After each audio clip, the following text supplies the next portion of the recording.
మీ business మా ప్రచారం to advertise on I news YouTube channel సంప్రదించవలసిన నంబర్ 7842323399.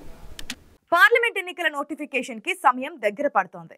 విపక్ష పార్టీల సీట్ల సర్దుబాటు ఇంకా పూర్తి కాలేదు. అయితే వైసీపీ అధినేత ఒక్క అడుగు ముందుకు వేసి దాదాపు అన్ని నియోజకవర్గాల్లో ఇన్ఛార్జ్లను ఎంపిక చేశారు. కొన్ని చోట్ల అంతా సాఫీగా సాగిపోయినా చాలా చోట్ల ఆశావహుల్లో నిరాశనే మిగిల్చాయి అభ్యర్థిత్వాల మార్పులు. అనకాపల్లి జిల్లాలోని రిజర్వ్డ్ స్థానంలో సీన్ ఎలా ఉందో ఫ్రేమ్ టు ఫ్రేమ్ చూద్దాం.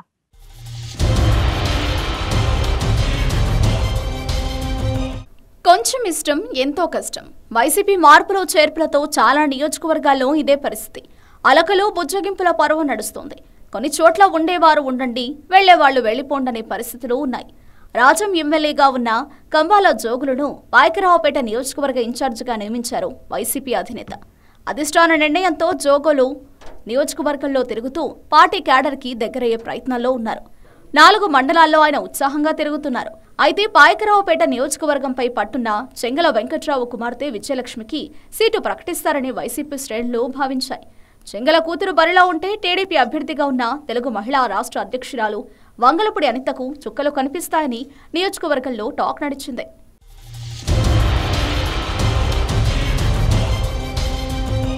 చెంగల కుటుంబమే బలమైందని క్యాడర్ భావించిన అధినాయకత్వం ఆలోచన వేరేలా ఉంది. ఈ ఎన్నికలు ప్రతిష్టాత్మకం కావడంతో ఎక్కడా చాయిస్ తీసుకోదలుచుకోలేదట పార్టీ అధినేత. తమ అంచనాలను చెంగల వెంకట్రావు అందుకోలేరని ఆయన్ని పక్కన పెట్టినట్లు సమాచారం. చెంగల పరిస్థితి ఇలా ఉంటే మరోవైపు 2019లో టీడీపీ అభ్యర్థిగా పోటీ చేసిన బంగారయ్య ఓటమి తర్వాత వైసీపీలో చేరిపోయారు. అప్పటి నుంచి నియోజకవర్గ పరిధిలో వైద్య సేవలందిస్తున్న బంగారయ్య వైసీపీ టికెట్ కోసం ఇప్పటికీ ప్రయత్నాలు చేస్తున్నారు. నియోజకవర్గంలో 10 ఏళ్లుగా ప్రజాసేవ చేస్తున్నారని పార్టీ అధిష్టానాన్ని ఒప్పించే ప్రయత్నాల్లో ఉన్నారు బంగారయ్య. అంతేకాకుండా జగనన్న ఒక్క ఛాన్స్ అంటూ నియోజకవర్గంలోని ప్రధాన కూడళ్లలో పోస్టర్లు వేసి మరీ ప్రచారం చేస్తున్నారు.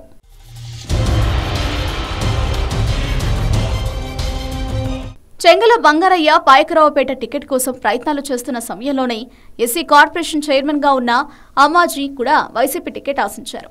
అధినేత తనను గురించి కార్పొరేషన్ చైర్మన్ ని చేశారని, పాయకరావుపేట సీటు తనకే దక్కుతుందని ప్రచారం చేసుకున్నారు అమ్మాజీ. పాయకరావుపేట ఎమ్మెల్యే గొల్లా బాబురావును ఇటీవల రాజ్యసభ అభ్యర్థిగా ప్రకటించడంతో దాదాపు పెదపాటి అమ్మాజీకి సీటు ఖరారైపోయిందని ఆయన వర్గం జోరుగా ప్రచారం చేస్తోంది. పాయకరావుపేట నియోజకవర్గంలోని 4 మండలాల్లోనూ ఎమ్మెల్యే గొల్లా బాబురావుకు వ్యతిరేకంగా పనిచేసిన వారితో కలిసి గ్రామాల్లో ప్రధాన కూడళ్ల వద్ద అమ్మాజీ ఫ్లెక్సీలు వెలిశాయి.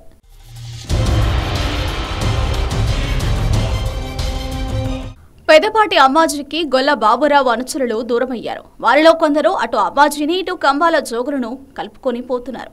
అయితే అమ్మాజీ గత వారం రోజులుగా లోకల్ నినాదాన్ని తెరపైకి తీసుకొచ్చారు. ఈ వాదనతో నాయకుల్లో చీలిక రావడంతో పాయకరావుపేట నియోజకవర్గాల్లో మళ్లీ వర్గపోరు మొదలైంది. గొల్ల బాబురావు వర్గం పాయకరావుపేట కొత్త సమన్వయకర్త ఇన్ఛార్జి కంబాల జోగులకు మద్దతు పలికారు. అప్పట్లో ఎమ్మెల్యే గొల్లా బాబురావుకు వ్యతిరేకంగా అనుకూలంగా వ్యవహరించిన నాయకుల్లో కొందరు మాత్రం ఇప్పుడు అమ్మాజీకి మద్దతిస్తున్నారు.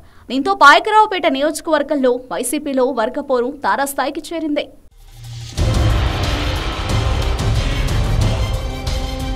పాయకరావుపేట నియోజకవర్గంలో 4 రోజుల క్రితం ముఖ్య నాయకులతో కలిసి ఇన్ఛార్జి కంబాల జోగులు అడ్డరోడ్డులోని తన క్యాంపు కార్యాలయం దగ్గర సమావేశం ఏర్పాటు చేశారు. ఆ సమావేశానికి కొందరు ముఖ్య నాయకులు హాజరు కాలేదు. అదే సమయంలో SC corporation chairman Pedapati Ammaji వర్గం అడ్డరోడ్డు ప్రధాన కూడలి ఆంజనేయస్వామి ఆలయం వద్ద మానవహారంగా ఏర్పడి స్థానికులకే ఎమ్మెల్యే టికెట్ ఇవ్వాలంటూ నిరసన తెలిపారు. ఆ నిరసన కార్యక్రమంలో భాగంగా ట్రాఫిక్ నిలిచిపోయింది. అదే సమయంలో కంబాల జోగులు ఏర్పాటు చేసిన సమావేశానికి హాజరయ్యేందుకు వస్తున్న అనకాపల్లి జిల్లా వైసీపీ అధ్యక్షుడు బొడ్డేడ ప్రసాద్ కూడా అక్కడ ఇరుక్కుపోయారు.